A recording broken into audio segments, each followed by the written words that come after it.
एक बार की बात है। पहाड़ों के बीच बसे एक छोटे से गांव में 3 बच्चे रहते थे। आरव, मीरा और चिंटू। तीनों हर शाम खेलने के लिए पास के जंगल में जाया करते थे। उस जंगल के बारे में गांव में कहा जाता था कि वहां एक बोलता पेड़ है जो केवल रात में जागता है। गांव के बुजुर्ग कहा करते थे कि जो भी उस पेड़ के पास आधी रात को जाता है वो वापस नहीं लौटता।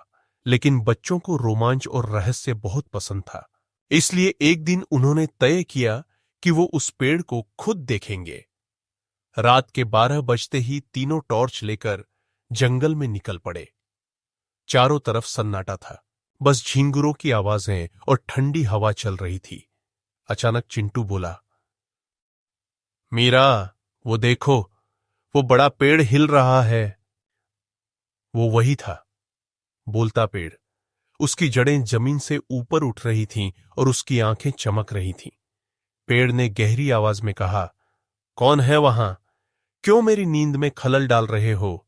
आज से बिग पास। तीनों बच्चे डर गए, लेकिन आरव ने हिम्मत दिखाई और बोला, हम बस देखना चाहते थे कि तुम सच में बोलते हो या नहीं। पेड़ कुछ देर चुप रहा, फिर बोला, मैं कोई भूत नहीं हूं, मैं इस जंगल का रक्षक हूं। लेकिन 100 साल पहले एक लालची जादूगर ने मुझ पर श्राप दिया था कि मैं हमेशा इस रूप में रहूंगा जब तक कोई निडर बच्चा मुझे आजाद न करे। मीरा ने पूछा, हमें क्या करना होगा? पेड़ बोला, तुम्हें मेरी एक खोई हुई जादुई पत्ती ढूंढनी होगी जो झील के पास है। लेकिन सावधान रहना, झील की रखवाली परछाई वाली चुड़ैल करती है। तीनों झील की तरफ बढ़े। पानी में हल्की रोशनी झिलमिला रही थी। तभी झील से एक परछाई निकली।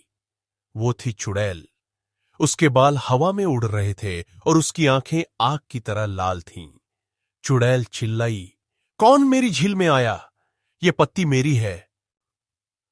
आरव ने डरते हुए भी मीरा और चिंटू का हाथ पकड़ा और तीनों ने मिलकर जोर से कहा, हम सच्चाई के लिए आए हैं, तुम्हारा डर अब खत्म होगा।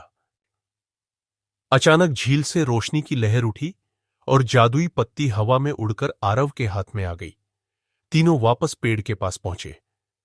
आरव ने वो पत्ती पेड़ को दी और तभी एक तेज रोशनी फैली। पेड़ का रूप बदल गया। वो एक दयालु साधु बन गया। साधु मुस्कुराकर बोला, तुम तीनों ने हिम्मत, दोस्ती और सच्चाई दिखाई है। अब ये जंगल हमेशा तुम्हारी रक्षा करेगा।